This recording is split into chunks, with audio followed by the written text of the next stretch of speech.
Muy buenas tardes para todos, bienvenidos a la jornada de la tarde del cuarto día de la semana Arpel Naturgas 2024. Les recuerdo que pueden unirse a esta conversación en redes sociales usando el hashtag Semana Arpel Naturgas. También pueden descargar la aplicación oficial del evento que encontrarán como Semana Arpel Naturgas. Esta aplicación está patrocinada por YPF. La Semana Arpel Naturgas 2024 es un evento con sello carbono neutral, lo que quiere decir que las emisiones que sean generadas serán compensadas a través de bonos de carbono de alta calidad del proyecto de conservación Caliawiri Red Más, ubicado en los departamentos de Vichada y Guainía en Colombia, aportando a la conservación de más de 350.000 hectáreas de bosque y al desarrollo económico y social de más de 4.000 personas que habitan en esta importante zona del país. Vamos a dar inicio a la jornada académica en esta sesión de la tarde con la siguiente conferencia. Panel. Panorama legislativo sobre la transición energética justa. Juan Fernando Espinal, vicepresidente de la Cámara de Representantes, Partido Centro Democrático. José David Name, senador de la República, Partido de la U. Carolina Arbeláez, representante a la Cámara, Partido Cambio Radical. Mauricio Gómez Amín, senador de la República, Partido Liberal. Jennifer Daley Pedraza, representante del Partido Dignidad y Compromiso. María del Mar Pizarro García, representante a la Cámara, Partido Pacto Histórico. Miguel Barreto, senador de la República, Partido Conservador, moderador. Andrés Mompotes, director de El Tiempo.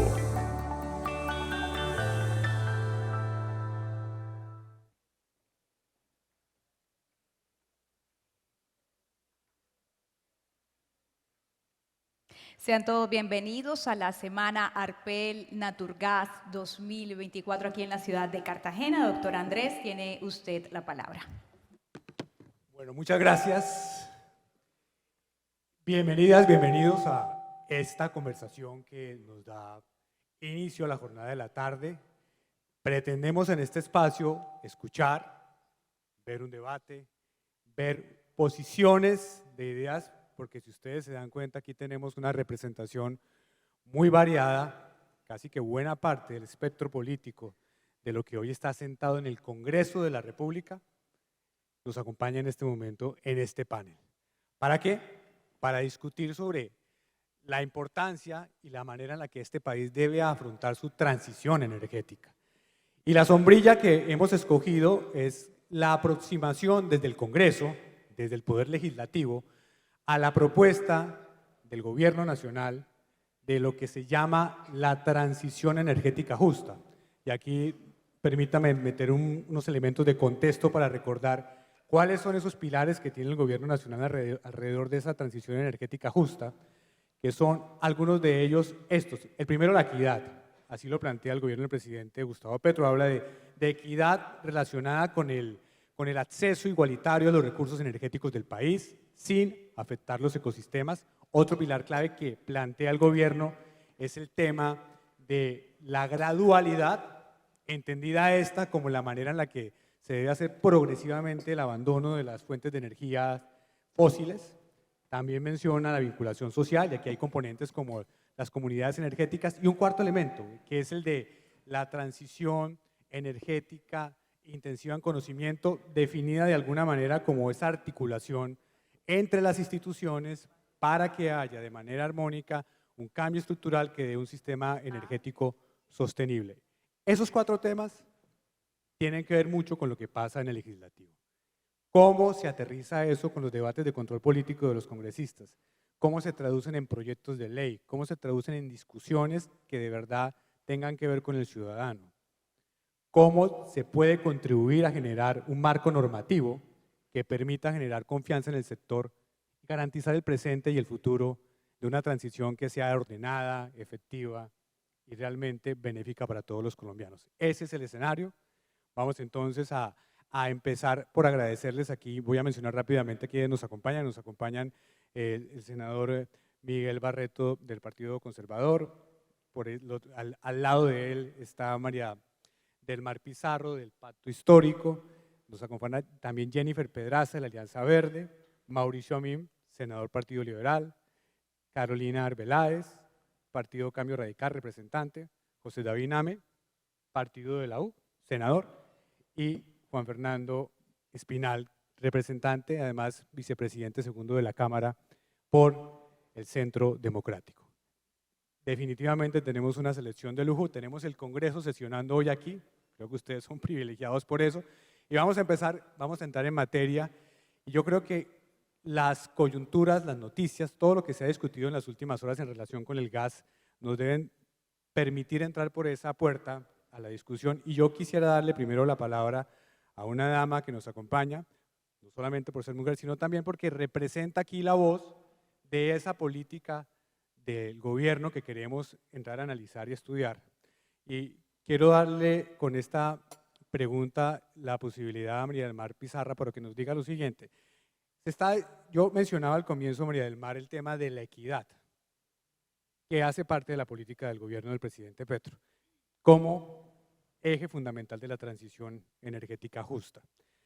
Y en esa equidad, el gas juega un papel fundamental. El gas como uno de los combustibles menos contaminantes, más baratos, que garantiza a las poblaciones vulnerables un acceso a los recursos energéticos. ¿Qué piensa su bancada que debería hacerse o qué se podría hacer más para, por ejemplo, garantizar algo que se ha hablado aquí en este evento y es la autosuficiencia en gas para Colombia, María del Mar? Yo creo que la respuesta es muy clara. Debemos explorar gas. Digamos, mi posición puede ser un poquito sorprendente, pero es una posición distinta a la del gobierno nacional y yo lo he dicho desde un principio. Y es que a mí sí me parece que necesitamos explorar gas, ya que importar gas, que igual lo hacemos desde el 2006, aquí mismo en Barú, se procesa el gas licuado que traemos desde Estados Unidos, pues importar gas es algo que ya hacemos, pero es muchísimo más costoso. Ahora, se ha planteado una opción que es importar gas desde Venezuela.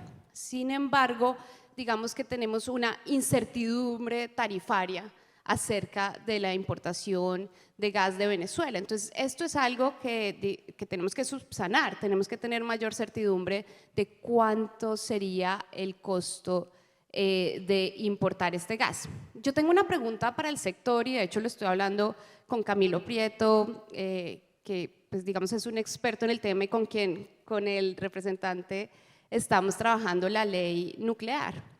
Y bueno, en este momento lo que vemos es históricamente y progresivamente un aumento del precio del gas en el mundo. Ahora, ¿qué es más rentable? Y esto es una pregunta sincera para el sector. ¿Qué es más rentable? Digamos, tener esas reservas de gas para cuando el precio del gas sea más alto y comprar en este momento sabiendo que es un recurso finito que se va a acabar. O debemos explorarlo ahora mismo. Lo que sí tengo claro es que nosotros todavía tenemos un país donde se cocina en leña, ¿sí? Esto definitivamente pues, no es equitativo y necesitamos, digamos, continuar con el Plan Nacional de Gas que se empezó en los años 90, ¿sí? Sin embargo, ahí hubo algunas inequidades, como por ejemplo, cuánto de esos ingresos realmente se le van a la nación.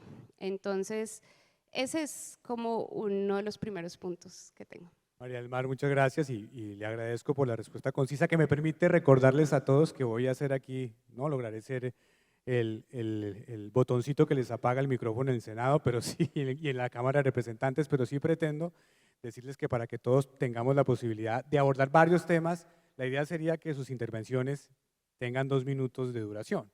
Y María del Mar ya nos dio un ejemplo sin yo haberlo mencionado, muchas gracias. Además, muy interesante porque sí, yo sí me considero sorprendido de ver cómo usted plantea la exploración, que es todo lo contrario a lo que hemos escuchado de la mayor parte de la bancada y del gobierno. Pero sigamos con las damas, con Jennifer. Jennifer, hablando de ese tema de la exploración, de cómo trabajar, ¿se puede pensar desde el Congreso una manera de garantizar que institucionalmente las normas, el marco normativo, estimule esa exploración, garantice, por ejemplo, la soberanía en el gas de Colombia, la seguridad del gas en Colombia? Hola, hola. Hola, muy buenas tardes. Muchísimas gracias por la invitación. Aclaro que no hago parte del Partido Verde, mi partido es el Partido Dignidad y Compromiso y soy una congresista independiente, y creo que también es muy importante que la juventud que hace parte de la política se meta en estos debates sobre la transición energética y lo que implica para Colombia. Cuando discutimos el Plan Nacional de Desarrollo, allí hay un artículo que es el artículo 244 que planteaba una estructura para definir el precio al productor y que al final de alguna manera se leía como una intención del gobierno por apostarle quizás incluso un subsidio para el precio del gas. Sin embargo, posteriormente pues ya hemos sabido que la postura del gobierno ha sido frenar la exploración de hidrocarburos, frenar la exploración de gas en particular y promover la importación, cosa que es crítica porque antaño veíamos como en el pasado esas mismas voces del pacto histórico y cercanas al pacto se oponían a la importación de gas y al reemplazo de nuestra producción nacional. Yo creo que deberíamos, y esa es una tarea muy importante para el Congreso, trabajar en la necesidad de garantizar la soberanía energética de Colombia. Eso es esencial. La transición energética no puede implicar pérdida de soberanía energética porque toda vez que eso ocurra, sabemos que los hogares más afectados van a ser los hogares vulnerables. Lo importemos de Estados Unidos, lo importemos de Venezuela, vamos a generar las emisiones y sin embargo lo único que va a cambiar es el precio que le vamos a cobrar a la gente. Además, en el marco de un mercado internacional pues que sabemos que es muy fluctuante y que en medio de toda la crisis de la geopolítica mundial pues es crítica. A veces hablamos de los hogares que cocinan con leña, con carbón y pensamos exclusivamente en las zonas rurales más alejadas. Sin embargo, el 23.2% de los hogares rurales siguen cocinando con leña, con carbón, y en las zonas intermedias tenemos un elevado porcentaje del 14.1%. Sabemos que además hay un sesgo quizás de género en donde sabemos que son las mujeres empobrecidas y rurales las que más se ven afectadas por este fenómeno. Así que la propuesta que yo quiero hacer en este panel y hacérsela también al gobierno nacional es que se entienda que el gas natural es un activo estratégico nacional y que en ese sentido es una apuesta que lo podamos producir acá, que podamos hacerlo de manera eficiente para que además esa eficiencia en los costos pueda implicar también un precio accesible para los hogares más vulnerables. Creo que en eso me aparto mucho de la posición del gobierno, que sobre la base de un discurso de transición energética está sacrificando la soberanía energética de Colombia, además ignorando que acá hay una brecha entre los países desarrollados y los países en vía de desarrollo o países subdesarrollados en materia de la contribución a las emisiones de gases de efecto invernadero. Y lo que ellos han emitido no tenemos por qué pagarlo nosotros y especialmente nuestros hogares más empobrecidos e incluso afectados por el conflicto armado. Muy bien, muchas gracias, también muy bien el manejo del tiempo. Vamos a terminar con las damas y después ya hacemos preguntas diversas, pero yo sé que los caballeros me entenderán.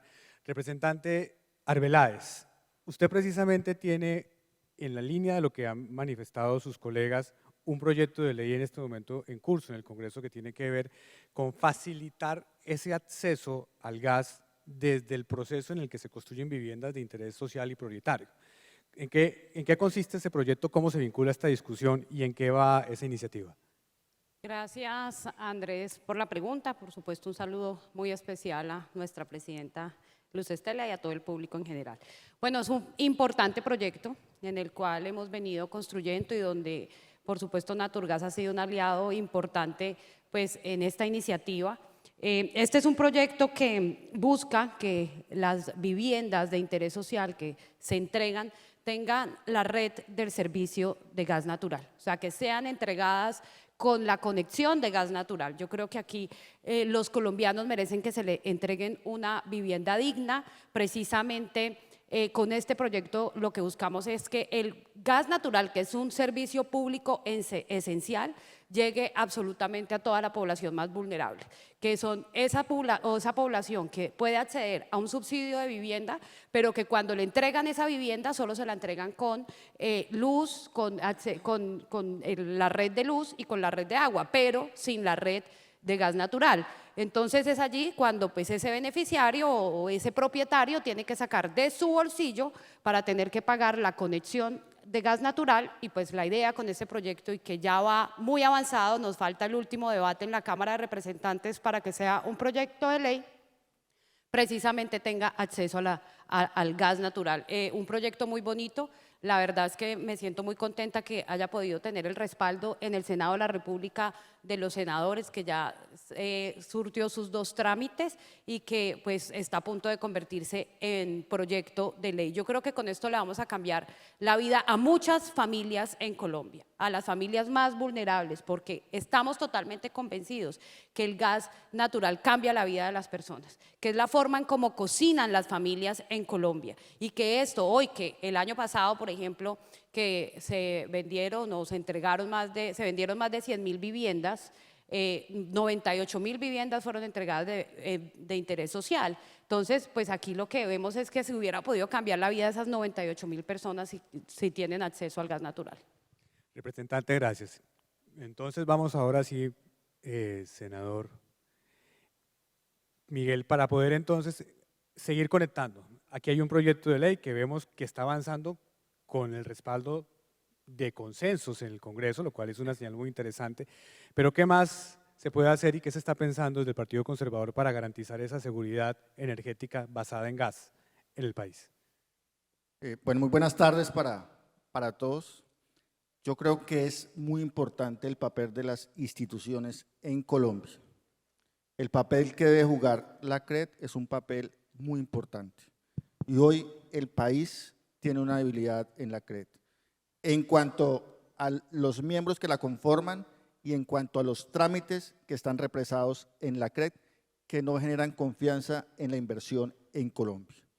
Lo segundo, yo creo que, lo decían las compañeras, es un tema de soberanía energética en Colombia. Depender de otros países, de cómo amanezca el genio de un presidente, pues no podemos dejar a la deriva a nuestro país.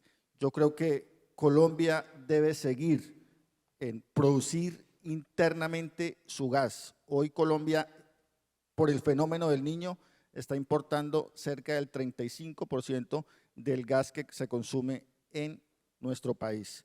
Y las térmicas en Colombia son las que han salvado a Colombia de un apagón en este momento. Entonces yo creo que debemos, como institucionalidad de Colombia, trabajar para que la producción de gas en Colombia sea una realidad, porque como en el tema de energía, en el tema del gas, nos podemos ver amenazados por un déficit de gas en nuestro país a mediano plazo. Y yo creo que las políticas deben avanzar frente a eso. Nosotros en la Comisión Quinta hemos hecho los debates pertinentes para alertar al gobierno nacional frente a esta situación. El gas hace parte de la transición energética para cuidar nuestro medio ambiente, pero no podemos dejar a la deriva la economía de nuestro país. Senador, gracias. Le damos la palabra ahora al senador Mauricio Gómez Amín para vincular. Hay un tema en el que ustedes y también el senador Name, pues obviamente los convoca toda la preocupación en la costa Caribe alrededor del tema energético, el futuro energético y la coyuntura que están viviendo unas tarifas de energía muy altas. Eso de alguna manera también se conecta con el gas. La costa tiene unas zonas de vocación gasífera muy interesantes que podrían desarrollarse. ¿Ustedes han pensado en buscar la manera a través del Congreso de generar esas voces para tratar de ver si de esa forma también se logra un alivio para la costa Caribe? Bueno, arranco con algo distinto a tu pregunta, ya voy a complementarla, pero cuando uno está frente a un sector que ha sufrido estos 2 años incertidumbres, uno tiene que darle a un sector tranquilidad. Ustedes no la han pasado bien estos 2 años. Pero el mensaje de hoy, están los senadores y los representantes aquí, es que hay Congreso y hay cortes. Y no están solos. No están solos. Pero cuando estamos en un escenario de estos y vemos que todos estamos de acuerdo, estamos 6 partidos políticos y el mensaje de hoy tuyo, doctora Pizarro, es el mejor de todos. Es que nos podemos poner de acuerdo todos por Colombia. El mensaje es al presidente de la República y a su gobierno. Antes que una constituyente convoque al Congreso de la República a trabajar por el país. Antes que pensar en constituyentes, pensemos en ponernos de acuerdo sobre lo fundamental, pensando distinto, porque podemos pensar distinto, pero con respeto. Con respeto. Este es uno de los sectores más importantes de este país. Y yo sí quiero decirles que no están solos. Sobre la pregunta, yo lo que creo que ha faltado con el tema de tarifas en la costa Caribe es voluntad política. Y no voluntad política del gobierno de Petro, de Duque, de Uribe, de Santos, de Gaviria, meto a Gaviria también ahí, de todos. Porque aquí en este país, y hay que entrar a un tema fundamental, es hay plata para todo, menos para ese tema. El gobernador Verano está aquí y ha hablado de centralismo toda la vida. Claro, aquí hay plata para el metro de Bogotá, plata para el metro en Medellín. Yo aplaudo los metros, pero no hay plata para que los costeños podamos vivir en paz, sin calor y pagando una tarifa justa. Y tú hablabas ahora sobre equidad, que es uno de los pilares fundamentales de este gobierno. ¿Cuál equidad si nosotros el mismo subsidio que tenemos para la costa Caribe es el mismo subsidio que tenemos para Bogotá, Medellín y Cali? Con un agravante, el factor climático. Entonces, que sí que vale mucha plata solucionar ese tema por las pérdidas no técnicas, por todo lo que tiene que ver con la carga que hay de las quiebras de las empresas del sector. Claro que sí, pero no es plata cuando estamos hablando de la calidad de vida de millones de colombianos que hoy, para que este sector lo sepa, un estrato 1 en la costa Caribe está pagando 400.000 pesos de luz y un estrato 3 está pagando 1.200.000 pesos. Entonces yo sí creo que hay que pedirle al gobierno de Petro que cumpla su palabra. Hace 15 días nos citó, nos dijo que iba a presentar una reforma de servicios públicos con mensaje de urgencia. Han pasado 20 días y no ha pasado nada y la gente sigue sufriendo mes a mes este flagelo. Aquí hay un Congreso listo para legislar sobre ese tema y necesitamos a un gobierno dispuesto a poner la plata que se deba poner para que esto se solucione de una vez por todas. Gracias, senador. Continuamos con el senador Name. A propósito, hay un Congreso listo para legislar sobre ese tema. Desde el partido de la U, ¿qué se está trabajando en eso que tiene que ver con transición energética y esa equidad que hoy no se nota por la intervención del senador en relación con las tarifas de energía eléctrica en la costa Caribe? Bueno, saludos a todos, a Naturgas, a mis compañeras y compañeros. Colombia tiene legislatura, Colombia tiene una ley de transición energética, tiene una ley 1715 de energías renovables. Cada día le damos al Estado mayores herramientas legislativas. Este proyecto de la conexión domiciliario de gas para los estratos más necesitados del país es una muestra que la legislatura y la legislación en este sentido siempre tiene un buen tránsito en el Congreso de la República. Yo creo, y mi intervención va en el sentido que ya hay un agotamiento social, senador Amin, Mauricio, hay un agotamiento social en la costa Caribe. Este 21 de abril están convocadas unas marchas contra los servicios públicos y especialmente contra las empresas de energía. Uno sabe dónde arrancan los temas sociales, pero no saben dónde terminan. No sé si ustedes vieron en el último debate que hicimos en el Senado de la República, unos letreros que decían, pagamos la luz o comemos. La gente cree que eso es mentira, eso es verdad. Eso es verdad. Yo hablaba con el superintendente Dagoberto, que está acá con nosotros de servicios públicos, y el gobierno está preocupado también, y el gobierno quiere trabajar para llegar a un consenso.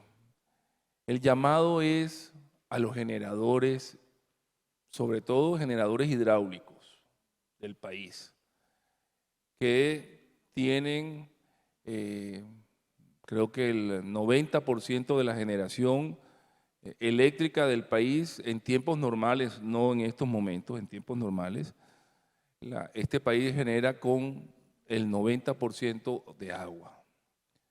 A que nos pongamos de acuerdo. La superintendencia tiene que tomar decisiones a favor de los usuarios y las empresas distribuidoras también tienen que sentarse a dialogar. Este es un momento de diálogo en el país, este es un momento en que yo no creo que podamos seguir en estos enfrentamientos. Nos quedan 2 años de un gobierno elegido legítimamente, democráticamente, y yo creo que tenemos que salir adelante todos. Y lo digo aquí públicamente, yo no estoy de acuerdo con que se levante una sesión del Senado de la República como pasó la semana esta. Yo no estoy de acuerdo que el presidente del Congreso haya hecho eso. Yo estoy de acuerdo con que dialoguemos, con que hablemos en el plenario, y este gobierno y este país y todos ustedes necesitan reformas. Una reforma a la salud, una reforma pensional, una reforma a la educación, porque las leyes se van agotando y van cambiando. Entonces, yo cierro esta intervención diciéndote, necesitamos un gran acuerdo nacional sobre las tarifas, pero no ese acuerdo que ha propuesto la exministra Irene y el ministro Camacho, un verdadero acuerdo donde se sienten los generadores hidráulicos, donde se sienten las empresas distribuidoras, donde se siente la superintendencia de servicios públicos y que por favor no le mame más gallo, como decimos en la costa, a los usuarios. Andrés, ¿se puede una interpelación chiquitita, pequeñita? Porque yo sí no quiero dejar este No, temita. pero yo ya voy, yo sé para dónde va usted, bueno. pero ya voy para allá. Me voy a comportar aquí como el presidente del Congreso, Iván Name, ya voy para allá, senador. Para primero dejar y cerrar este primer ciclo con el representante del Centro Democrático Espinal sobre precisamente un proyecto también que tiene que ver con la búsqueda de esos acuerdos, de esos consensos, que ya tiene debate y que si todo sale bien tendrá citación para la plenaria la próxima semana, que tiene que ver con declarar el gas, y me parece muy interesante porque aquí veo a toda prácticamente una buena representación de los compañeros del Centro Democrático haciendo apoyo, haciéndole barra aquí al representante, pero entiendo que ese proyecto incluso arrancó hablando del gas natural como gas verde, y en los consensos y en las conversaciones ya va en otro nombre. Creo que cuéntenos en qué va ese proyecto y cómo ha sido la posibilidad de ponerlo en marcha, representante. Bueno, Andrés, muchas gracias y un saludo muy especial a todos. La doctora Luz Estela, presidente de Naturgas, muchísimas gracias por la invitación, a los colegas del Congreso de la República y a todos ustedes, pero permíteme, yo arranco con algo. Y es un mensaje a todos los trabajadores y empresarios, a todos ustedes del sector minero energético y ustedes que están acá presentes del sector energético.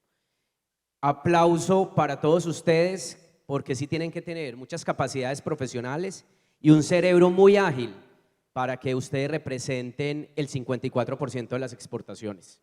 Ustedes son el sector que nosotros necesitamos y que no podemos permitir que se debilite en ningún gobierno. Así que el mensaje contrario a lo que dijo el presidente Petro, que no se necesita cerebro, no, al contrario, creo que se necesita más cerebro para administrar y sacar adelante un sector como el de ustedes, que más hay veces para tomar decisiones en un gobierno. Entonces a ustedes felicitaciones por lo que hacen día a día, por los 50 millones de colombianos y gracias a ustedes porque 37 millones de colombianos todo el día consumimos el gas que ustedes producen. Esa era mi apertura, Andrés. Lo segundo, Mire, nosotros presentamos un proyecto de ley en la Cámara con la senadora Paola Holguín, nosotros somos los autores, para declarar el gas energía verde. Llegamos a un consenso dentro de la Cámara de Representantes, va para segundo debate el martes en la plenaria de la Cámara y dialogamos con todos los partidos, incluyendo el pacto histórico. Y llegamos a una conclusión: no podemos poner en riesgo la seguridad energética, no podemos poner en riesgo el gas, que es el energético estratégico de la transición energética, Andrés. Y acá hago un paréntesis: no conocemos la hoja de ruta de la transición energética justa de este gobierno, porque todavía el ministro de Minas y Energía no la ha hecho pública. Incluso llevamos días reclamándole al director de la UDME que presente el plan de abastecimiento del sector del gas para entender para dónde va el sector y cuáles son las necesidades. Entonces, cuando uno no conoce la hoja de ruta, pues seguramente no sabemos para dónde va el gobierno, porque desafortunadamente con las acciones que han tomado, pues nosotros entendemos que desafortunadamente el sector de los hidrocarburos van para la ruta de importar gas desde Venezuela. Creo que eso sería una decisión completamente errónea que va a afectar de los 37 millones de colombianos a 24 millones de colombianos, que corresponden a aproximadamente el 67%, que son estrato 1, 2 y 3, que hoy pagan entre 20 y 25 mil pesos la factura y que se puede aumentar, si pasamos a importar, hasta por 5 veces más. Por eso el proyecto de ley, porque el gas tiene que ser declarado en Colombia el energético estratégico de la transición energética, porque nosotros no podemos permitir que el gobierno nacional tome la decisión de acabar con la producción en nuestro país cuando tenemos esta riqueza natural y tomar la decisión de pasar a importar gas desde Venezuela, porque no hemos escuchado hablar de otro país, y tomar el ejemplo de lo que está ocurriendo en Europa, y es convertirnos en un país dependiente de otro, y mucho menos de una dictadura, Andrés. Creo que eso es completamente equivocado. Y finalizo con esto. Creo que el presidente Gustavo Petro debería escuchar a su embajador en el Reino Unido, a su representante del pacto histórico como la doctora Pizarro, que aplaudo lo que ella acaba de decir acá, y es que no podemos poner en riesgo el abastecimiento del gas en nuestro país. Lo dijo el doctor Roy: sí minería, sí gas, sí a la seguridad energética, sí a la seguridad jurídica, a ustedes, y es lo que no está haciendo el presidente Gustavo Petro. Entonces creo que el presidente Gustavo Petro tiene que escuchar más a su equipo de trabajo y a su bancada de congresistas. Ya, bueno, voy a aprovechar, voy a abrir aquí un paréntesis porque yo quiero la opinión de todos. El senador Name puso el tema y tiene que ver con esto. No hay posibilidad de una regulación, una transición energética sin consensos en el lugar más importante de los consensos, que es el Congreso. Y esta semana vimos la decisión ayer del presidente del Congreso de levantar la sesión. Él argumentó que no se podía seguir trabajando si no había un respeto por el Senado, por el Congreso de parte del Poder Ejecutivo, del presidente de la República, y esto en medio de otra reforma que es muy importante, que es la reforma pensional. Y aquí viene toda la discusión: ¿es sí o no correcto lo que se hizo? ¿Ayuda o no a los consensos? ¿Ayuda o no a generar esos acuerdos que se necesitan en el país? Ya sabemos que el senador Name no está de acuerdo con esa decisión. Y yo supongo que usted quiere opinar de eso, senador. No, mire, defensa Gómez Amino. Férrea y firme. Iván Name hizo lo correcto. Discusión sí, debate sí, pero con respeto. Lo que el presidente hizo, senador Name, con los miembros de la Comisión Séptima, no está bien. Ponernos en la picota pública no está bien. Exponerlos a ellos y a sus familias no está bien. Se tomó una decisión democrática en una comisión, en la Comisión Séptima, que no le gustó al presidente, ojo. Pero esa misma Comisión Séptima le aprobó el primer debate de la reforma pensional y ahí sí le gustó al presidente. No. Es que le guste o no, él tiene que respetar. Esto es una democracia. Y los senadores de la República que tomaron esa decisión fueron valientes. Sentaron precedentes. El precedente más importante en una democracia, ¿cuál es? El contrapeso del legislativo con el ejecutivo. Lo mismo pasó con la constituyente. Es que al presidente ahora no le sirve la Constitución. Andrés, pero sí le sirvió para ser alcalde, presidente, senador y para reinsertarse en la vida civil. No, el problema no es la Constitución. El problema es que a este gobierno le falta diálogo y le falta aprender a ceder para llegar a consensos que le sirvan a los sectores productivos y a los ciudadanos. Todavía estamos a tiempo. Estamos listos, queremos diálogo, queremos consensos, queremos trabajar por este país. Y lo que hizo Iván Name ayer había que hacerlo. Mire, nadie más democrático que Iván Name, y yo se lo decía ahora a usted.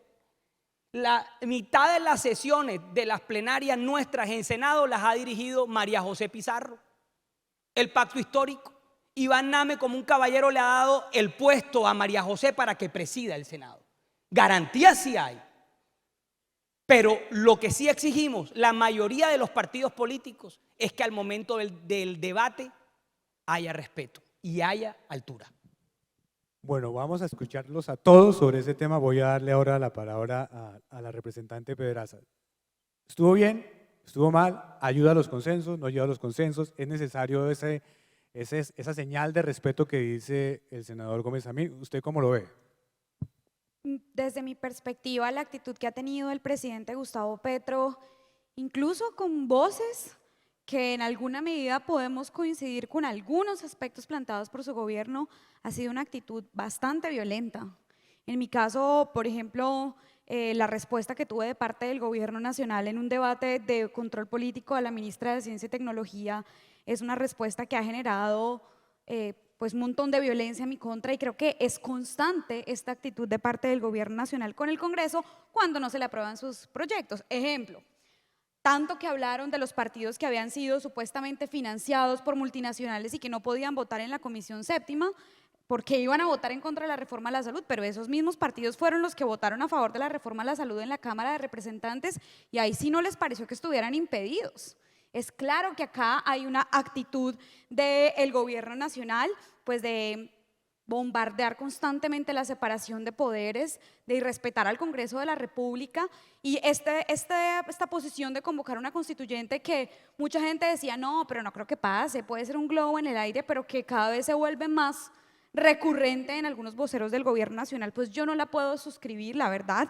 Por el contrario, nosotras desde la independencia, junto con una cantidad de colegas, de representantes a la Cámara, que hemos venido constituyendo una bancada que le llamamos la bancada independiente, porque no nos sentimos representados por este gobierno, pero tampoco queremos volver a las fuerzas políticas del pasado, que tampoco le han dado la prioridad a los temas de soberanía energética, de producción nacional, de derechos de la gente. Veníamos en un descontento social que era evidente al 2022, y en ese sentido creemos que hay que plantear una alternativa diferente a lo que ha sido pues ahora el gobierno nacional del presidente Gustavo Petro, y también a lo que han sido los gobiernos anteriores. Y quiero añadir una cosa sobre el tema de las tarifas en la costa. Desde mi perspectiva no es un problema de generación, senador. Aquí estamos en un problema del régimen tarifario y de quién asume los costos de las dificultades de la producción y comercialización que se han venido descargando en los bolsillos de las familias pobres de la costa colombiana, y en donde debería ser el gobierno nacional el que se meta la mano al bolsillo, porque de lo contrario lo va a seguir pagando la gente con hambre, con pérdida de sus electrodomésticos, con la pobreza tan absurda que se ha generado. Esa ha sido la tesis del gobierno, que es un problema en la generación de la energía. Pero ¿por qué no miramos el régimen tarifario y cómo es que se ha venido descargando esos costos y esas ineficiencias en la tarifa que termina pagando el ciudadano o la ciudadana de a pie? Y ahí debería haber una participación mucho más decidida del gobierno nacional. Y ñapa cortica, no solamente estamos hablando de la necesidad de llevar el gas a los hogares más empobrecidos por el lado del consumo. Yo estoy impactada de que el ministro de Hacienda le preguntaron si no estaba preocupado porque apenas nos quedaran 7.2 años de reservas de gas, las más bajas en 17 años, y él dice que no está para nada preocupado, como si no recibiéramos ingresos fiscales por 18.6 billones de pesos fruto pues del sector de gas. Así que aquí también hay una preocupación en términos de los ingresos fiscales de nuestro país, que dependen del sector y que no tienen ni idea de cómo reemplazar, pero sí se promete educación, salud y muchas otras cosas. No puede pasar si Colombia no es un país que produce más riqueza. Gracias, representante, pero solo una precisión. Me quedó claro el tema de cómo se siente usted muchas veces agredida por las voces del gobierno en relación con las posturas suyas, pero entonces está de acuerdo con lo que hizo ayer el presidente del Congreso. Yo fui la única representante de la Cámara que no votó por Andrés Calle como presidente de la Cámara, porque yo creo que el Congreso debe tener una presidencia independiente del gobierno nacional que sea capaz de defender la separación de poderes, y por eso no puedo estar de acuerdo con presidentes como el presidente Andrés Calle, que le ha puesto en bandeja de plata a la Cámara de Representantes al gobierno nacional.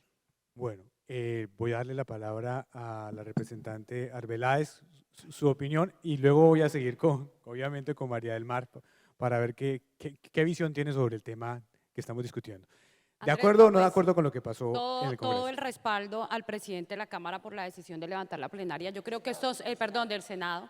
Estos son unos mecanismos democráticos, es la forma de hacer respetar al Congreso. Es que vimos también cómo en la Cámara de Representantes quisieron imponer a pupitrazo la reforma a la salud, y de la única forma que logramos frenar la reforma a la salud de la Cámara de Representantes fue acudiendo a deshacer el quórum por parte de la oposición, un mecanismo que nos permitió por lo menos abrir una discusión, permitir lograr mediante una proposición, una subcomisión que abrió un debate de 15 días para poder escuchar a los diferentes actores del sistema de salud. Entonces yo sí creo que hay que respetar al Congreso de la República. Es que estamos frente a un presidente que vive confrontando todo el tiempo al Congreso, cuando no le marcha. La semana pasada aprobamos la reforma a la salud, la reforma a la educación, nadie está hablando de eso. El Congreso de la República por unanimidad aprobó la reforma a la salud en la comisión primera, y está avanzando casi en los últimos artículos en la Cámara de Representantes. Entonces, ¿por qué nadie ha salido a decir que la reforma a la educación está avanzando con apoyo y respaldo inclusive de la oposición?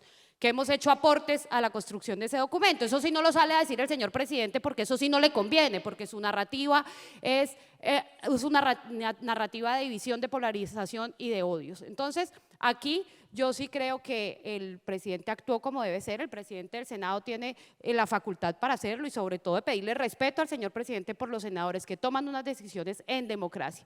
Miren, durante la discusión de la reforma a la salud que en el Congreso de la República, en la Cámara de Representantes, la tuvimos durante mucho tiempo. Muchos dicen, no, es que es una de las reformas de más debate, que tuvo más debate en el Congreso de la República porque 6 meses se deliberó y se debatió. Y es que una cosa es debatir, otra cosa es concertar. No fue posible la concertación con el gobierno nacional en la Cámara de Representantes de la reforma a la salud. No fue ni siquiera posible que aprobaran las proposiciones de los aliados del gobierno nacional. Entonces, una cosa muy diferente es que haya deliberación, que nos sentemos a que todos los actores del sistema hablen, y otra cosa es escuchar y permitir que haya una verdadera concertación en cuál es la reforma de la salud que necesita el país, porque esta que estaba tramitándose en el Congreso era una reforma regresiva, destructiva, nociva.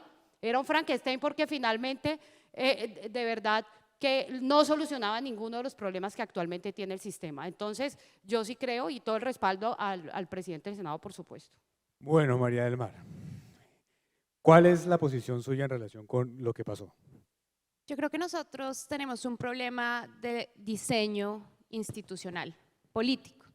Y digamos, en este momento, claro, los que tenemos la dificultad somos nosotros y este gobierno. Pero la verdad es que el problema político que tenemos hoy en el gobierno o en el pacto histórico lo tendrán otros gobiernos en el futuro si no hacemos un cambio de diseño institucional. ¿A qué me refiero? Nosotros tenemos 30 y tantos partidos, me corregirán, 35, 37 partidos. ¿Y qué dicen los politólogos expertos, como mi tío Eduardo Pizarro, que es un gran ejemplo de la academia? Lo que ellos dicen es que cuando uno tiene un multipartidismo tan fragmentado, elaborar consensos y llevar a cabo políticas se vuelve bastante complicado. Y este es un problema, digamos, que está viendo el pacto histórico y que está viendo el gobierno, pero que estoy segura que si no solucionamos va a traer problemas en otros gobiernos. A mí, ¿qué me parece? Que el gobierno tiene una agenda muy ambiciosa, y tiene una agenda muy ambiciosa porque desde la izquierda pues teníamos demandas históricas en todos los sectores, servicios públicos, educación, salud, pensiones, etcétera. Estamos hablando que tan solo 1 de 4 adultos mayores tiene pensión en Colombia.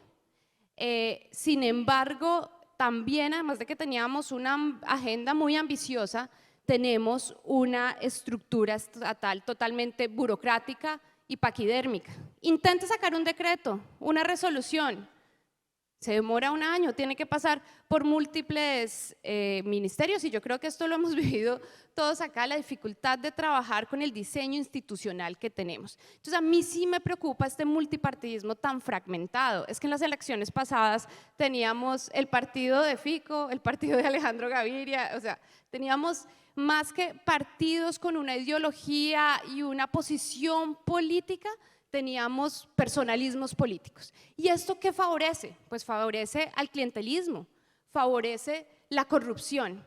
Y a mí me parece que nosotros como congresistas tenemos que evaluar el diseño institucional colombiano. Ahora, ¿qué me parece? ¿Qué creo de lo que pasó en el Senado? Pues creo que es una estrategia política, ¿sí?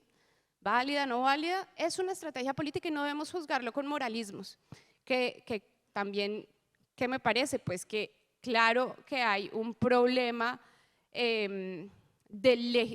un amigo tiene un dicho que me encanta, que puede que no sea, que puede que no sea legal, pero puede que sea legal, pero no es legítimo. A mí no me parece en absoluto legítimo que yo vote una reforma a la salud cuando a mí me financió la campaña el sector, ¿sí? Y esto es algo que nosotros tenemos que entrar a discutir. ¿Es legítimo que yo, digamos, que vote cuando he sido financiada por un grupo económico, cuando estoy beneficiando a quien me financió a mí? Esto, pues digamos que tenemos que entrar a revisarlo. Representante Espinal, en la misma línea, ¿cuál es para usted la posición en relación con esa decisión del presidente del Congreso? Y usted hablaba al comienzo cuando decía, hemos logrado unos consensos, que ha sacado adelante este proyecto de ley. ¿Ese tipo de actos ayuda a los consensos, destruye los consensos, es legítimo, no es legítimo, le contribuye al momento en el que está viviendo el Congreso para tratar de sacar acuerdos? Andrés, mire, lo primero es que creo que al presidente Petro se le ha olvidado que en Colombia existe la independencia de poderes y la autonomía de cada una de las ramas del poder público. Que a nosotros los congresistas nos eligieron los colombianos como a él, los colombianos lo eligieron para llegar a la presidencia de la República. Incluso el Congreso sacó más votos que el presidente de la República, nosotros sacamos más de 18 millones de votos, como Congreso de la República él sacó 11,5 millones de votos. Entonces al presidente Petro hay que decirle, presidente, respete la democracia, respete la independencia del Congreso de la República, y no puede ser que cuando a él le guste una iniciativa aplaude el Congreso y cuando no le guste la decisión como la que tomó ayer el presidente del Senado, que lo respaldo como vicepresidente segundo de la Cámara de Representantes en representación de la oposición, pues se vaya el presidente en contra de la institucionalidad y que además, como decía el senador Mauricio, ponga en riesgo la vida, la legitimidad, la integridad de los senadores que archivaron la reforma a la salud. El presidente Gustavo Petro fue senador de la República y yo recojo unas frases de la representante Pedraza que dice que ella extraña mucho a Petro el senador y lo compara con Petro el presidente de la República. Y mire Andrés, en muchas oportunidades, en medio de las diferencias ideológicas entre el Centro Democrático y el Pacto Histórico nos hemos puesto de acuerdo. En la reforma a la educación a la que hace alusión la representante Carolina, el Centro Democrático hemos presentado proposiciones para mejorar artículos, representante Forero, pero llega un representante del Pacto Histórico, nos tira dardos sin conocer el contexto del debate y dice que nosotros, la oposición, estamos en contra de la reforma a la educación. Entonces, ¿qué nos toca hacer? Nos salimos. ¿Y qué pasó? Se daña el quórum. Entonces, falta capacidad para manejar el Congreso de la República, yo lo he dicho. Desafortunadamente o afortunadamente para nosotros, al ministro del Interior le quedó grande el Congreso de la República, como al ministro de la Defensa le quedó grande la seguridad de este país. El 80% de los colombianos, de acuerdo en Inbamer, sentimos que la seguridad del país está decayendo y se está debilitando la fuerza pública. Entonces, para concluir, primero, legítimo lo que hacemos en el Congreso de la República como oposición y como independientes. Legítimo como lo hizo Velasco cuando era senador, que nosotros acabemos y desbartemos el quórum cuando no estamos de acuerdo con una reforma del gobierno del presidente Gustavo Petro. Y legítimo que nuestros senadores archiven y voten, archiven la reforma a la salud o voten negativo la reforma a la salud, como es legítimo que el pacto histórico voten la reforma laboral cuando hay empresarios que también los beneficiaron a ustedes y les otorgaron y le entregaron recursos para las campañas políticas del pacto histórico. Entonces, el debate cuando es con doble moral es bueno cuando es de acá y es malo cuando es de allá. Yo creo que ahí es donde nosotros como congresistas, pues tenemos que abrir el debate, buscar consensos, pero esa es nuestra labor como oposición. Y ese ha sido un reto grandísimo de nosotros como Partido Centro Democrático, de Cambio Radical, incluso independientes, incluso integrantes del Partido Verde, que son el partido de gobierno, frenar las reformas del presidente Gustavo Petro, porque la verdad es que, y lo insistimos, este es un gobierno de un diálogo selectivo de oídos sordos. Y pongo un solo ejemplo para terminar, qué pena que ese es un término de los políticos y casi nunca uno termina, pero este sí es para terminar.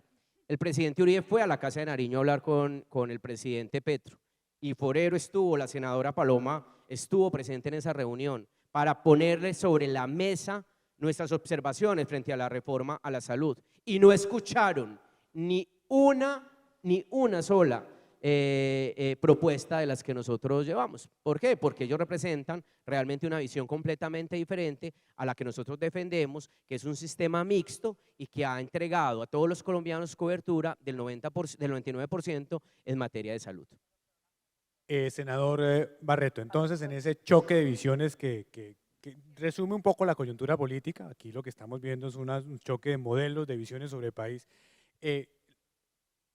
¿Hacer lo que hace el presidente del Senado contribuye a esa búsqueda de consensos, de arreglos mínimos, de diálogo institucional, o era lo que había que hacer?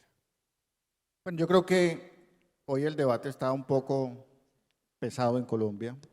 El país vive una polarización política que no podemos negarla, pero yo creo que aquí hay problemas más estructurales en los cuales debemos concentrarnos. Lo decía Álvaro Gómez Hurtado, pongámonos de acuerdo en lo fundamental.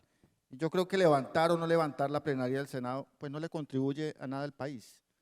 Para mí es mucho más relevante lo que está pasando con la oferta y la demanda de energía en Colombia. En el 2026, como van el diagnóstico dice que vamos para un apagón de energía. Estamos en los máximos históricos, en los mínimos históricos, mínimos históricos de los embalses. Estamos hoy en el 29%. Eso no ha pasado en Colombia.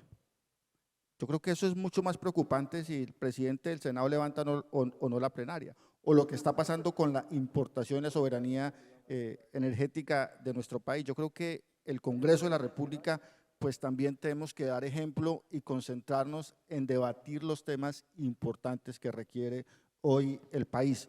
Yo creo que el presidente del Senado se equivoca porque es una pataleta que está dando.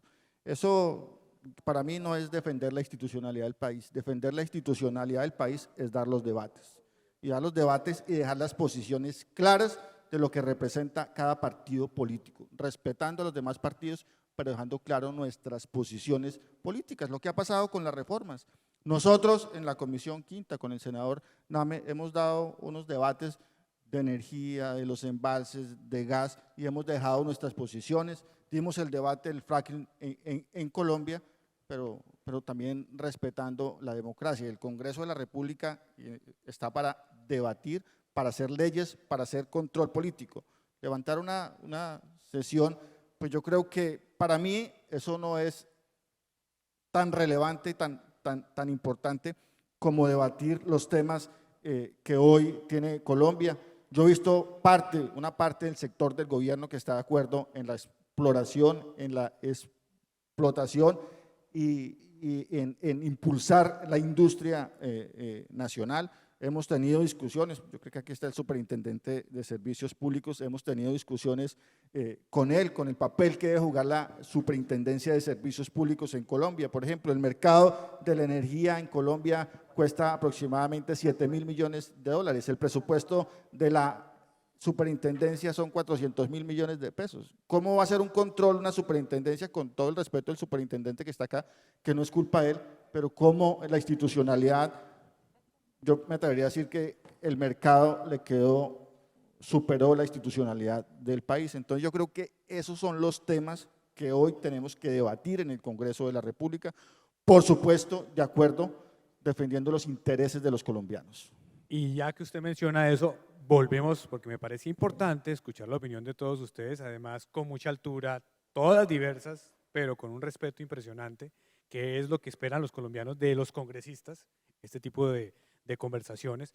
Pero ya devolviéndonos al tema, el otro elemento de la transición energética justa, que habla de esa intensividad en el conocimiento a partir de la articulación de las instituciones. Esto tiene que ver con el tema de cómo garantizar una estabilidad y un sistema minero energético ordenado, bien regulado, que tome decisiones. Aquí mencionaron el tema de la CREG. La CREG hoy por hoy, aunque se han tomado decisiones para intentar de completar el quórum, la verdad es que no está funcionando todavía. Se necesitan decisiones que tienen que ver con las tarifas de la costa caribe, por ejemplo, el techo tarifario.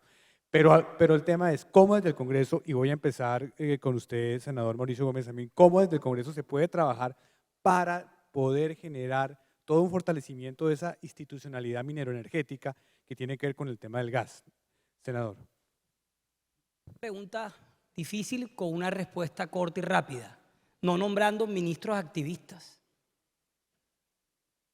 Si usted nombra un ministro que sabe del sector, que conoce el sector, que es técnico en el sector, usted construye un sector con garantías, con tranquilidad, pero ¿cómo buscamos nosotros una estabilidad en un sector y llevamos 2 años sin una comisión que es la CREG, que a veces yo no comparto muchas cosas que dice la CREG en este país, pero se necesita una comisión que regule el gas, por supuesto, en Colombia, y se necesita activa y deliberando, pero pasaron 2 años y no tuvimos quórum en la CREG. Y entonces, ¿cómo usted logra una estabilidad si no tiene una comisión que lo regule y que lo oriente y que lo guíe, con la que pueda hablar y con la que pueda sacar los temas, incluso el tema de tarifas de la costa caribe adelante? Es casi imposible. Yo sí creo que es muy importante dejar el activismo a un lado en temas tan técnicos como este tema, y hay que comenzar a pensar, y yo lo voy a decir con una cifra que tengo aquí, que es un tema que sufrimos, un momentico, sufrimos todos los días, ya lo voy a decir aquí, y es el tema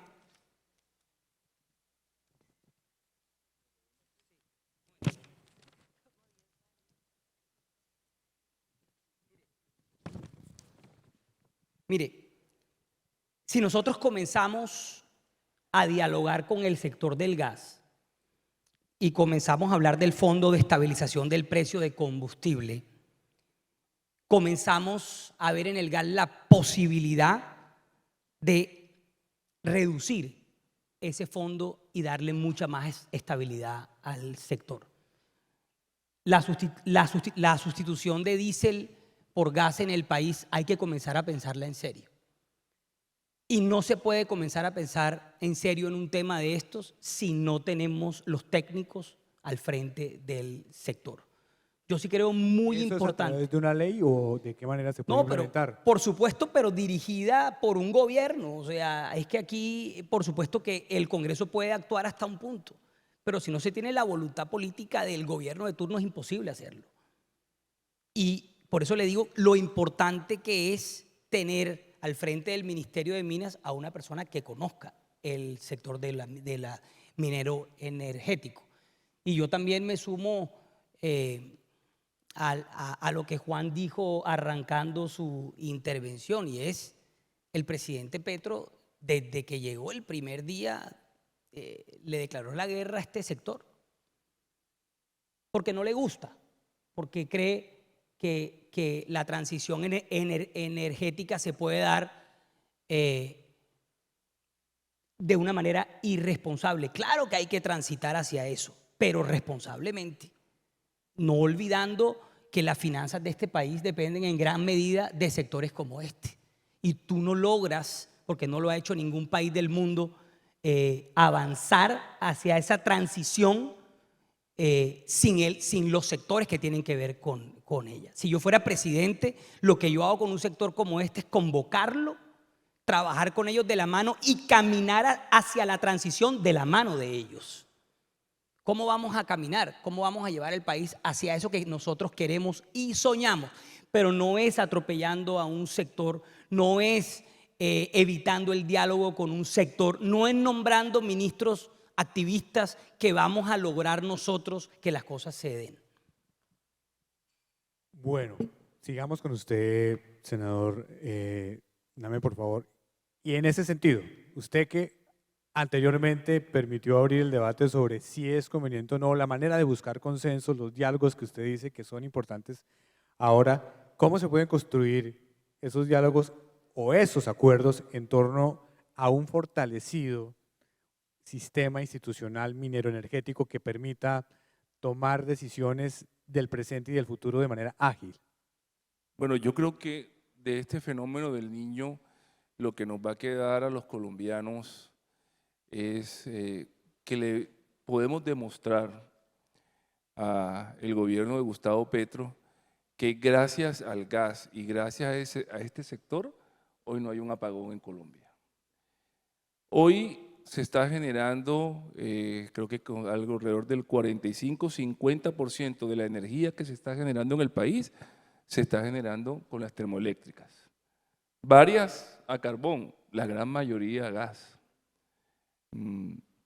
Gas importado, sí, porque así se planificó. La estrategia es que cada cierto tiempo tenemos esta dificultad y nuestro seguro energético, que son las termoeléctricas, entran por un periodo determinado que se llama el fenómeno del Niño y logran reemplazar la generación hidráulica.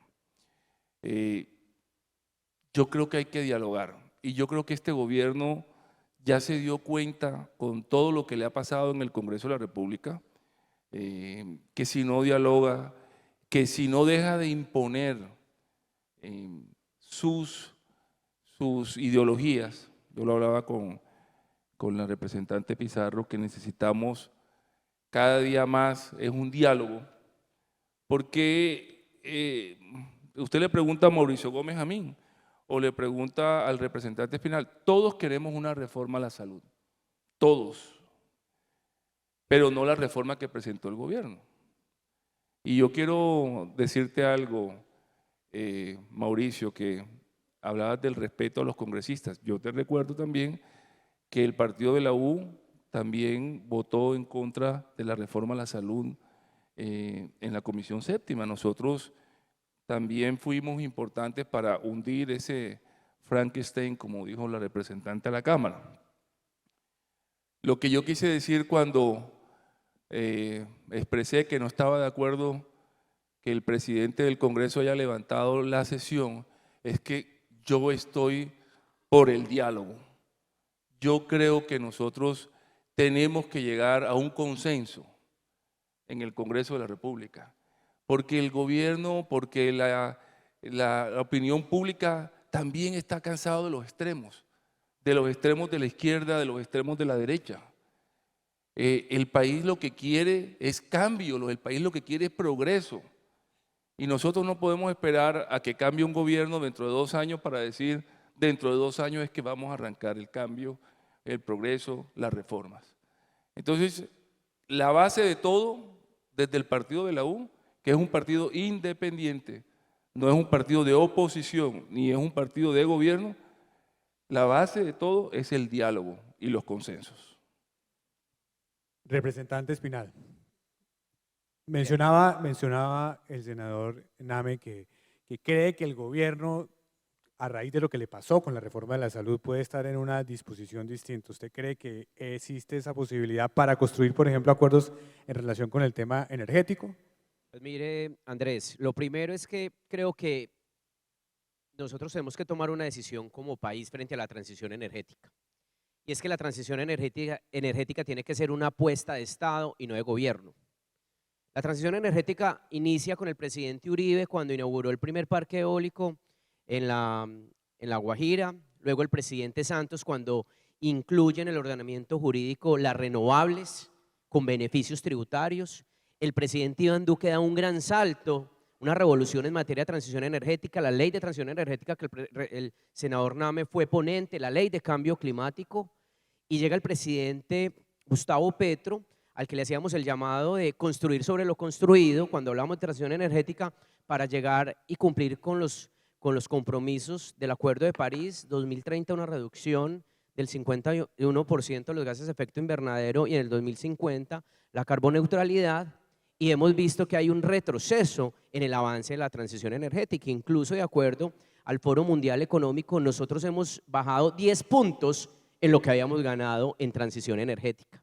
Entonces esa es la primera reflexión, que sea una apuesta de Estado y no de gobierno, como debe ser la seguridad, como pasa en los Estados Unidos con temas de seguridad. Son decisiones de Estado y no de gobierno, y la transición energética y la agenda de cambio climático a nivel mundial es una apuesta de toda la humanidad. Pero también hay que ser consecuentes que la agenda de cambio climático es una antes de la pandemia, antes de la guerra entre Rusia y Ucrania, y es otra después de estos dos eventos que han marcado a la humanidad.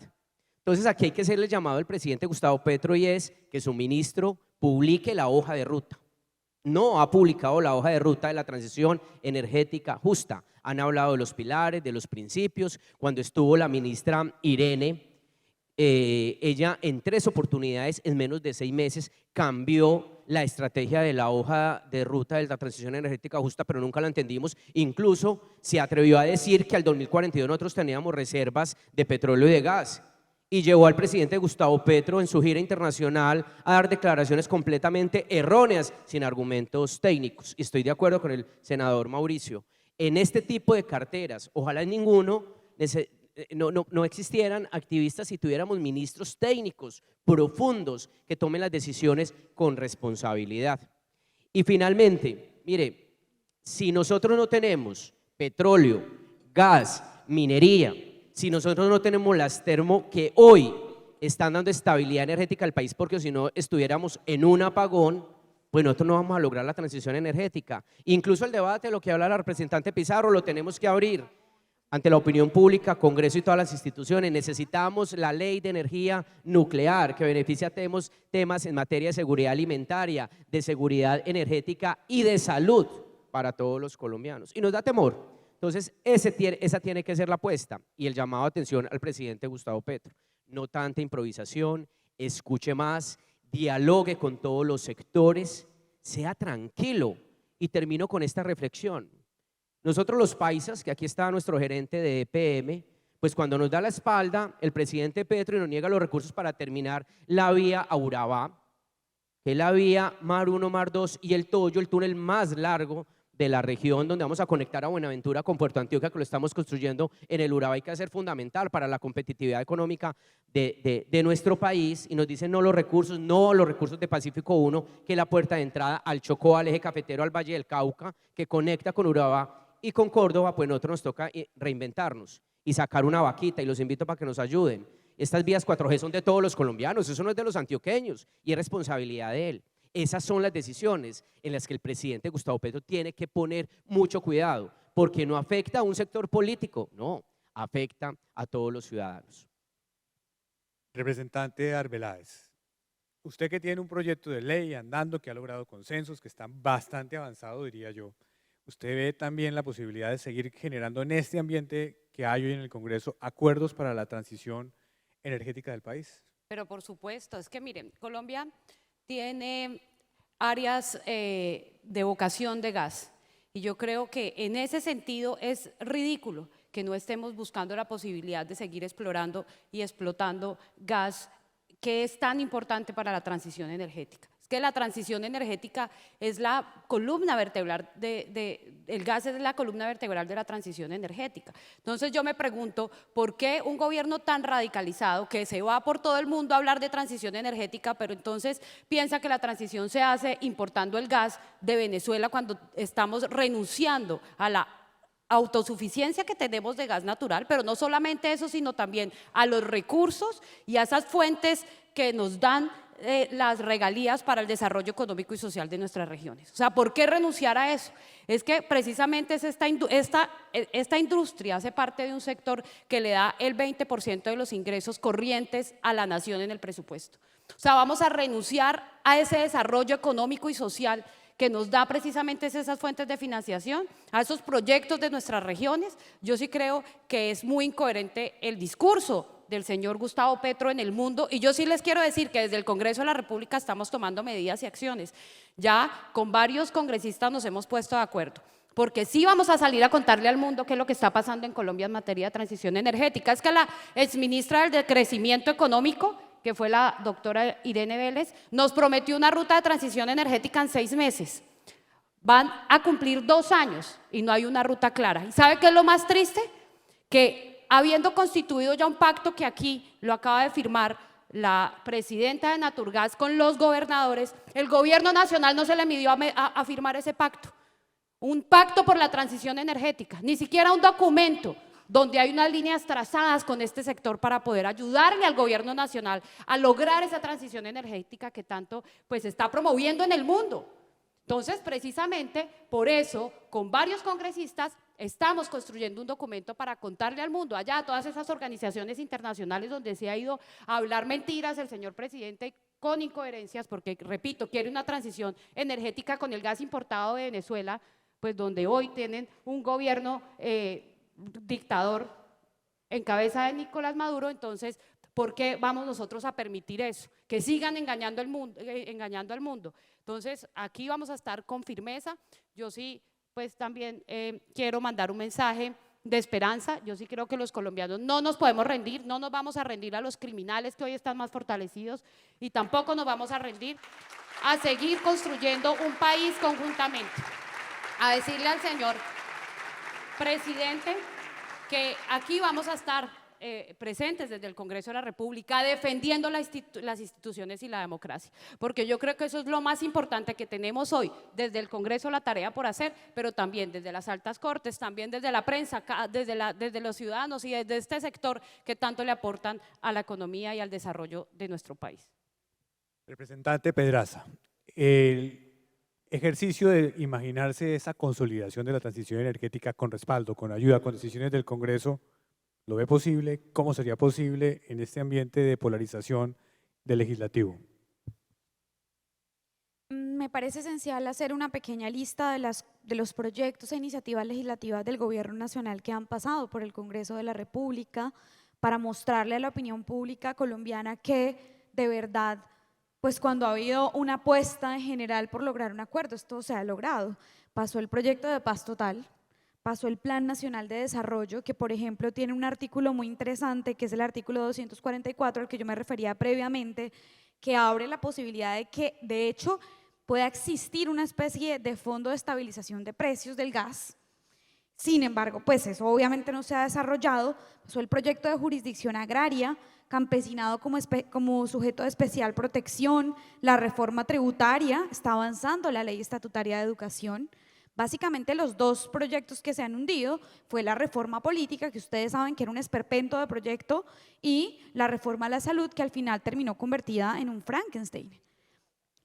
También se aprobó el Ministerio de la Igualdad con un presupuesto importante para el año pasado, entre otros proyectos de ley que me hacen pensar que en asuntos esenciales como la soberanía energética y la transición podemos tener unos acuerdos estratégicos.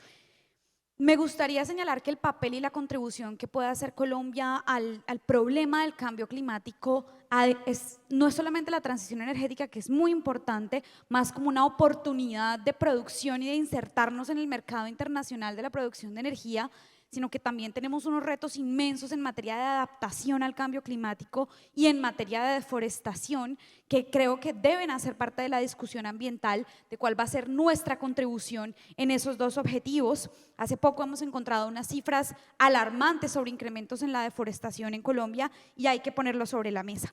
¿Qué podríamos hacer? Yo sé que no está muy de moda hablar de esto, pero pues es una bandera de convicción mía, y es la financiación de la ciencia, la tecnología y la innovación. Ustedes saben que gracias a esos avances tecnológicos es que ha habido en los últimos años una reducción en los costos de producción de energías limpias y que debería existir en Colombia, por ejemplo, un instituto liderado por el Ministerio de Ciencia y Tecnología orientado a la financiación, a la investigación aplicada en transición energética y de producción eficiente de energía.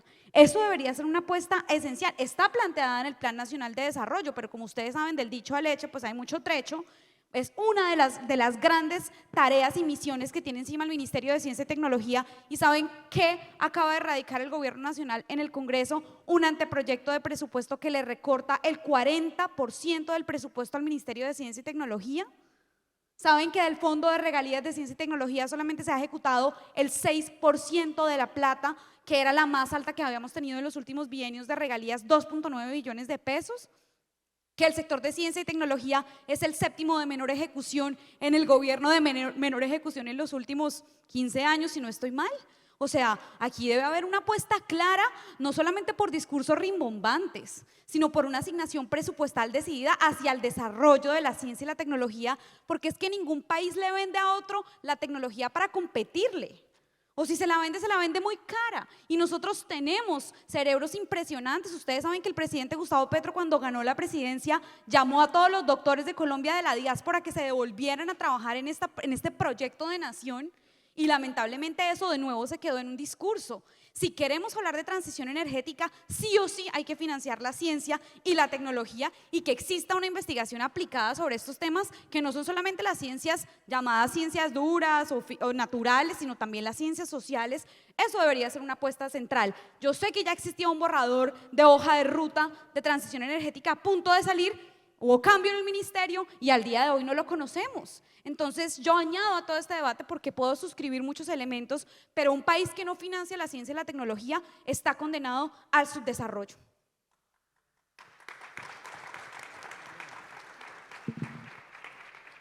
Representante Pizarro, aquí se ha mencionado el tema de la necesidad de tener esa hoja de ruta del gobierno para garantizar paso a paso la transición energética.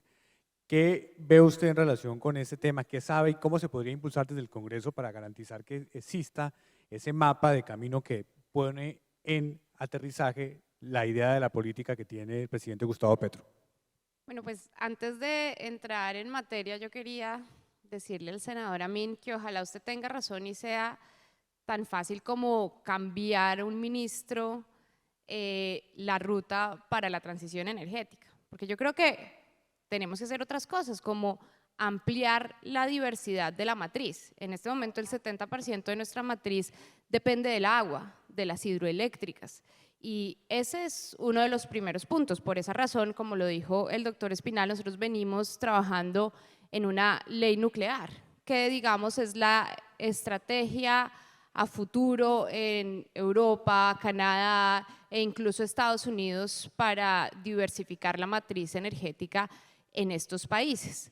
También me parece muy importante cuando hablamos de estos temas hablar de el precio de la energía, de cómo, de la subasta inversa, de cómo en este país hacemos la ecuación para saber cuál es el precio de la energía. Yo creo que esta es una discusión que no se pone lo suficiente sobre la mesa. Esta subasta inversa al final lo que está haciendo es dejando como víctimas, claro, a las poblaciones de la costa que pagan una tarifa altísima de energía.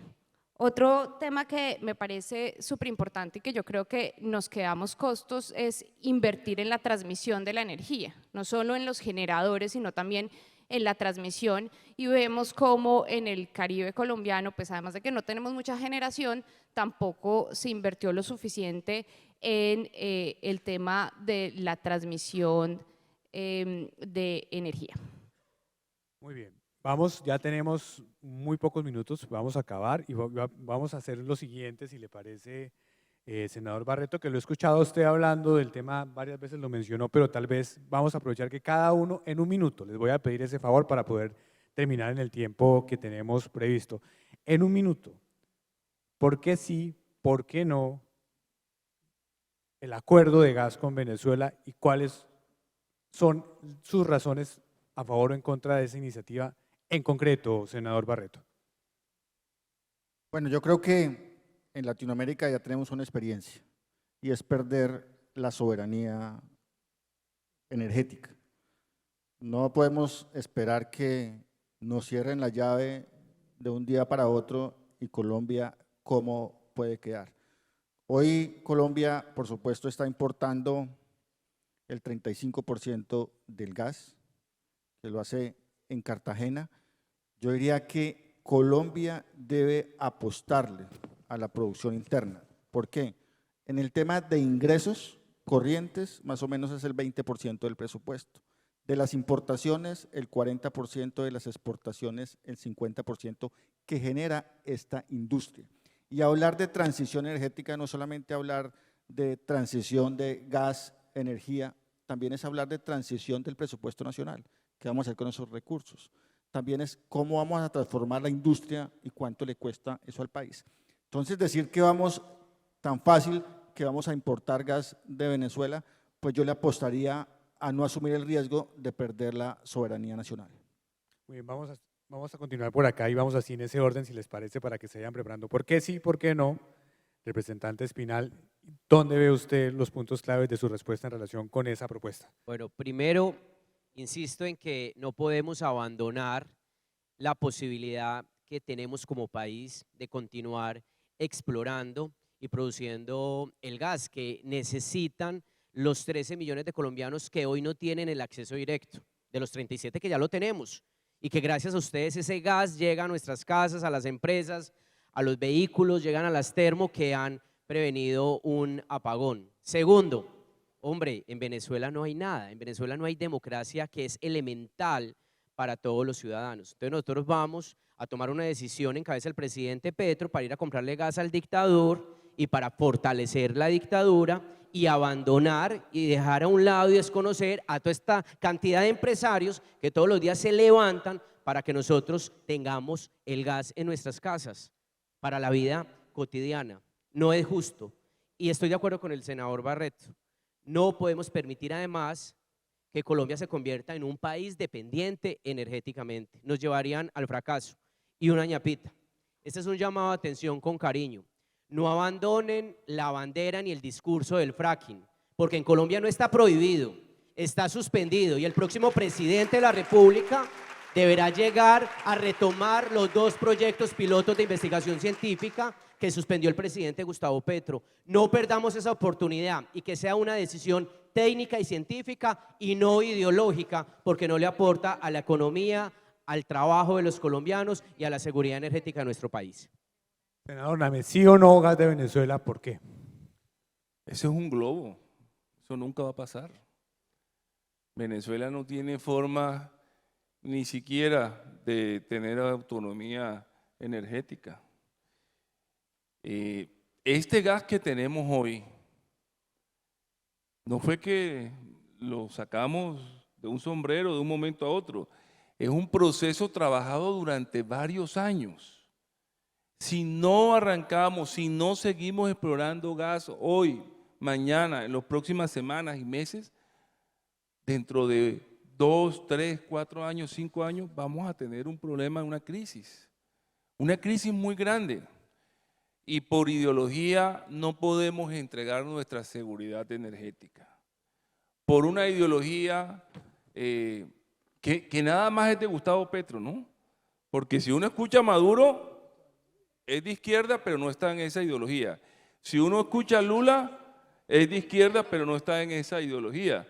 Cuando estuvo en Ecuador el presidente Correa, fue cuando más se desarrolló Ecuador en temas de petróleo y minero energético. Yo no estoy de acuerdo ni siquiera con esa posibilidad. Por eso, en otro escenario, creo que fue en Andesco, no me acuerdo, en otro panel, estabas conmigo, representante, yo dije que me parecía una muy mala señal que el presidente de Ecopetrol hablara de ese tema y se pensara importar gas desde Venezuela. Muchas gracias. Representante Arbeláez, ¿gas de Venezuela sí o no? ¿Por qué? No, un rotundo no, porque pues para generar progreso hay que generar riqueza. Y sin lugar a dudas, esta es una de las riquezas que tiene nuestro país. la explotación y la exploración del gas natural. Y hoy, pues, es una locura. Miren, yo fui una de las primeras personas que denuncié lo que se estaba cocinando durante la moción de censura de la exministra Irene Vélez en el Congreso de la República. Lo dije y quedó claro en un contrato que evidenciamos donde el gobierno de Gustavo Petro estaba firmando con una firma asesora española para buscar la forma de importar el gas de Venezuela. Estábamos advertidos, ya estábamos advertidos cuál era la intención del gobierno de ceder esa soberanía energética. Y no es viable porque primero es más costoso, segundo porque no hay suficiente infraestructura. Es débil la infraestructura para poder importar el gas. Pero sí me preocupa es que nos vayamos a quedar sin gas precisamente por el capricho del señor presidente de no abrir las rondas de negocio, de empezar a explorar la posibilidad, de abrir esa posibilidad, empezar a explorar y a explotar gas natural. Es muy importante y este es un mensaje también para el gobierno, para el señor presidente, que suelte un poquito el Twitter y que empiecen a gobernar, porque hasta el momento y hasta la fecha lo que hemos visto es en una década la más baja ejecución, que es lo que hemos podido ver hasta el momento y son sus resultados que ahí hablan en la ejecución por sí solos. También la ejecución que denunciamos, por ejemplo, en la unidad de gestión de riesgo para enfrentar el fenómeno del Niño. El 16% de los recursos que habían para la mitigación del fenómeno del Niño no los ejecutaron, solo ejecutaron el 16%. Entonces yo sí creo que aquí pues, hay que empezar a gobernar con acciones concretas. Senador Gómez Amín. Bueno, no. A mí se me cayó el último de los ministros que yo tenía un poquito arriba de este gobierno de Petro, era Luis Gilberto Murillo, y se me cayó en estos días. Ver a Luis Gilberto en Venezuela justificando lo que no tiene justificación es un pecado. Es quemar a un buen elemento. Y ahí la respuesta es absolutamente no. Uno no negocia con criminales y con dictadores.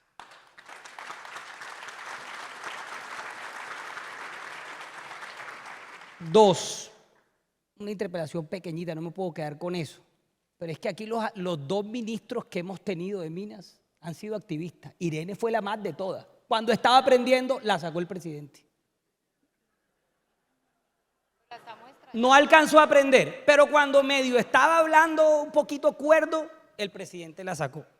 Y entró Omar, que es más cuerdo que ella, pero le hace falta. O sea que sí tiene que ver en cualquier gobierno, una cartera se daña si al frente de ella no está una persona que sepa del sector. Y mi último mensaje para el sector del gas en este país: cuiden el sector, que todavía la gente en Colombia paga la factura de gas con gusto. Creo que es la única factura que todavía socialmente hablando se puede pagar. Yo le preguntaba ahora a Jennifer que cuánto paga de gas y me decía poquito. Y si hacemos una encuesta aquí, creo que todos pagamos una factura decente. Cuiden el sector y ojalá este gobierno pase rápido para que no se lo tire, porque qué tristeza.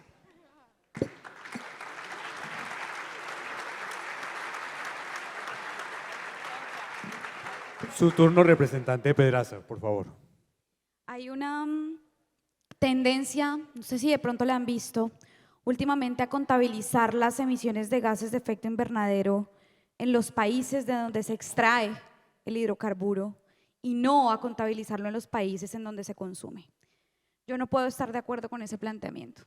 Yo creo que ese planteamiento reproduce las brechas de desigualdad que hoy existen a nivel geopolítico entre los países desarrollados y los países que buscan desarrollarse. Vi hace poco una entrevista que le hicieron al presidente de Guyana, no sé si de pronto la pudieron ver, en donde él se rebelaba fuertemente contra ese criterio y creo que eso es lo que ha venido difundiendo en alguna medida el presidente Petro, diciendo que no podemos explorar nuestras reservas como si esas emisiones se contabilizaran en Colombia. Y me pregunto entonces, ¿cuál es el sentido de reemplazar solo el origen del hidrocarburo? Si igual nosotros lo vamos a consumir solamente que a precio internacional, y en dólares, descargándole esa decisión política a los hogares más vulnerables, que le digan a la gente que el recibo del gas va a dejar de valer 30.000 o 40.000 y que lo vamos a empezar a pagar en dólares. A ver qué es lo que va a pasar en este país, porque esa es una consecuencia de perder soberanía energética. Así que ni de Venezuela ni de otros países sí tenemos la oportunidad de explorar y de explotar nuestras propias reservas. Y cerramos entonces, representante Pizarro. Pues no es por generar aquí una controversia con el senador Amin, pero yo también quería, Gómez Amin, pero quería yo también sacarme una pullita. Nuestro gobierno, no este gobierno, porque hasta donde yo tengo entendido el Partido Liberal también es un partido. Me acaban de dar una papaya. Un partido La papaya más bonita que me han dado este año. Ahora le respondo. Sí, pero ahorita. Ahora, yo creo que sobre este tema el problema es que hay mucha incertidumbre. Entonces, no podemos, pues en realidad, hacer afirmaciones. Por eso estoy de acuerdo con la doctora Pizarro tiene razón, el Partido Liberal es partido de gobierno, o sea que es responsable también de todo lo que está pasando en el país. Pero entonces… La U es independiente. Eso es como que sí, pero no. Bueno, está muy bueno el debate, hay congresistas aquí y también en el público. A ver, dejemos terminar a la representante Pizarro, por favor. Muchas gracias. Bueno, en el tema de si importar gas de Venezuela, yo creo que el problema es que hay muchísima incertidumbre. Uno, y por eso estoy de acuerdo con explorar, ¿hasta cuándo van nuestras reservas de gas? Uno. ¿A qué precio se importaría de Venezuela? En el 2007, el presidente Uribe, por ejemplo, firmó un contrato con Venezuela para importar gas. Nosotros ya importamos gas. Entonces, para mí lo importante es cómo fortalecemos nuestra matriz energética y sobre todo cómo buscamos todas las estrategias para asegurarnos de que todos los colombianos tengan acceso a este recurso. Muchas gracias. Muy bien, rápido, Andrés, interpelaciones pero cortas. Una interpelación corta aquí porque yo exportamos gas y primero- Venezuela nunca, Andrés, nunca mira, cumplió con el una contrato, interpelación corta. representante Que Pizarro. yo sí quiero decir algo, y algo muy concreto y muy rápido. Cada quien responde por sus actos en política. Mauricio Gómez Amin, desde el primer minuto, ahí está Paloma y está Paolo Holguín, dijo en el Senado de la República: no acompañaré al gobierno de Gustavo Petro. Yo me le enfrenté al presidente Gaviria y yo me le enfrenté a la bancada del Partido Liberal y mis actos son públicos. No he votado una sola reforma del gobierno de Gustavo Petro y no la votaré. Y no la votaré. Cada quien responde por sus actos. La bancada del Partido Liberal es responsable por lo que está pasando, pero Mauricio Gómez Amin ha sido coherente con sus principios, con sus valores, y hasta último minuto estaré en esa misma actitud. Mau, presidente. Bueno, muy bien. No, tú gobernador. sabes, tú sabes, Mau, Presidente no, pero estamos gobernador buscando sí. candidatos de la costa para presidente, Mau. No, Verano, mira, Mauricio, más que presidente, coherencia en política. Bueno, muy Uno bien. en política tiene que ser coherente y yo le he sido de principio a fin. Muy bien, quedó muy claro. Y con eso damos por levantada esta sesión del Congreso. Muchas gracias. Un aplauso, por favor, para los congresistas que han sido muy importantes.